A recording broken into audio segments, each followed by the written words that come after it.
this is where I get my addiction for cars. This is my dad's World Championship winning stock car. So my dad was big in brisker Formula 1 stock car. He even promoted, so he was like a football manager, so to speak. He ran events and all the rest of it. He was big in speedway as well, so his team was the Bellevue Aces when he managed the stadiums. So this is his very famous stock car. This stock car's actually been to Goodwood Festival of Speed as well, and it's gone up the hill. So 2004, that's what, 21 years ago, it actually went up the hill.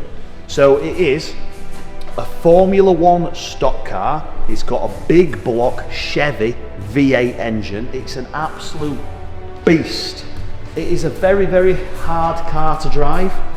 They'd always go around in an oval track, so one side tyre would always be a bit bigger to help with the turn, because you'd always turn to your left. So this side was always a different size tyre. Spits flames, it's the loudest thing ever. It really is an absolute monster. Back in the day, they literally just used to make these. They'd make a chassis, put some random suspension on, get the biggest American big block engine and stuff it in. This gearbox here is like off a Bedford truck. It is so hard to drive. I actually tore my knee clutching racing in this maybe about 6 months ago, because it's just such a weird angle. You actually have to change gear through the steering wheel, but essentially when you're in a race, you'd start in second, you'd go to fourth, and you'd literally be in top gear all the time anyway. But when you are changing gear, it's bloody hard. So yeah, this thing guzzles some serious fuel. You think about it, you're literally sat on your fuel tank, because your fuel tank is literally here.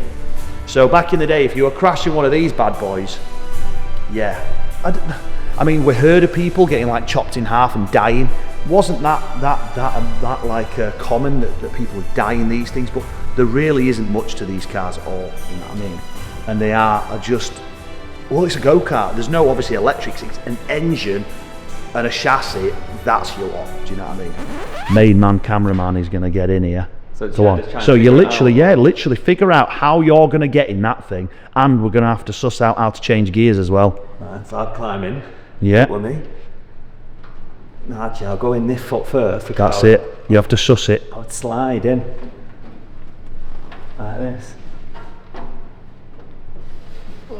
So already it's a bit of a mission getting in and out of it, isn't it? There you go. See, that's my yoga coming in. There you go. Your clutch is very high on this one. Yeah. So you press your clutch in and you change your gears. That's your clutch, and then here's your gears down here. So you've got to change either through. That's it. Yeah. So exactly, which one are you going to go for? Through your. It's a nightmare, isn't it? I think I would learn to try and like do it with my other hand. Yeah. So imagine that though, when you're at 70, 80 miles an hour trying to change gear and people are whacking into you. Yeah, you don't see much. No, you literally just see through a little cage.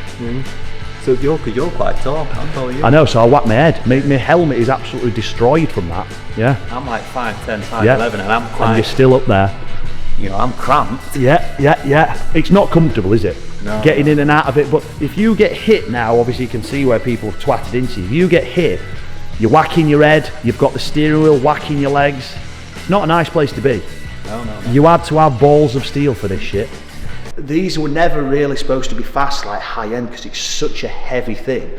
It was on a straight, you're into a corner, on a straight, you're into a corner. It was just oval racetrack, so you might hit 70 and then you're going into your corner. So really, they were never ever designed to go like 100 past 100, you know what I mean? How much would one of these cost? Not one that's got like history or something. To build? Just to buy one. If I want to buy an old school one. But there's a heritage stock car for sale. It's 123,000. So this one right here, 123,000, and that is a gold top, so that's a world championship winning one. So in theory this might be worth even more, because this has gone up good with Festival of Speed, and my dad was quite famous back in the day. But look at this, we've got a tiny one, F2, which is a smaller one here for sale for 5 grand for this little one.